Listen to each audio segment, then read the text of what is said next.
Lors de nos différentes sessions ministérielles, le département des sports et le département de la jeunesse,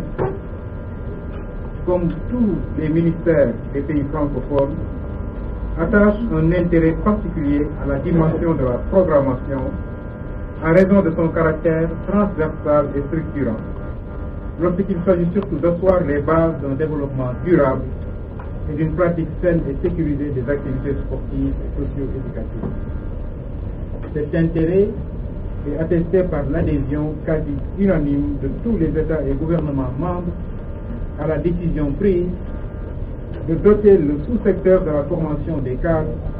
de ressources dédiées pouvant garantir le déroulement des programmes d'appui à la gouvernance des établissements et d'universalisation des contenus pédagogiques. Au reste, il ne saurait en être autrement au regard de l'importance des ressources humaines dans la construction de la performance sportive et dans l'atteinte des objectifs de paix, de santé, de cohésion qui s'attachent à la pratique du sport et des activités socio-éducatives. Je tiens ce faisant à saluer l'action de tous les directeurs d'instituts publics de formation et de recherche qui travaillent aux côtés de nos départements ministériels et apportent ainsi de substantielles valeurs ajoutées dans l'élaboration, la mise en œuvre et l'évaluation des politiques nationales de jeunesse et de sport. Lors de la session de 2017, nous avions salué avec une grande ferveur l'élargissement du portefeuille de partenariat de l'organisation avec la prestigieuse présence à vos assises du secrétaire général du CAMES et du vice-président de la Fédération internationale de l'éducation physique, l'éminent professeur Antala, dont je salue encore une fois l'engagement renouvelé dans la coopération avec la compétence.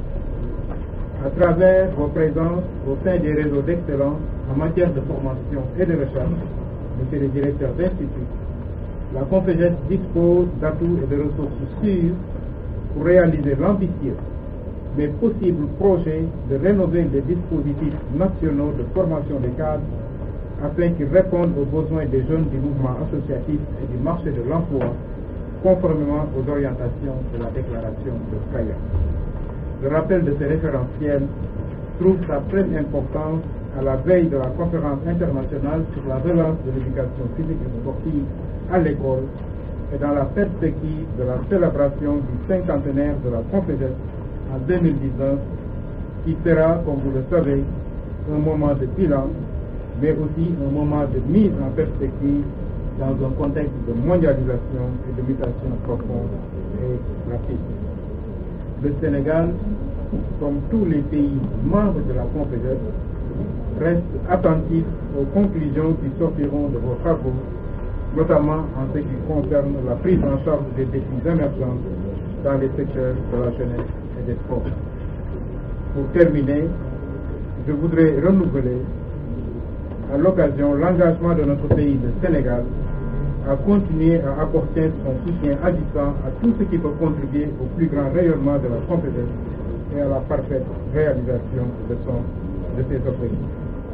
C'est sur cet engagement que je voudrais déclarer au nom du ministre des Sports, M. Matamba, ouverte la session 2018 de la réunion des directeurs d'instituts publics francophones de formation et des cadres de jeunesse, de sport et de loisirs. Je vous remercie de votre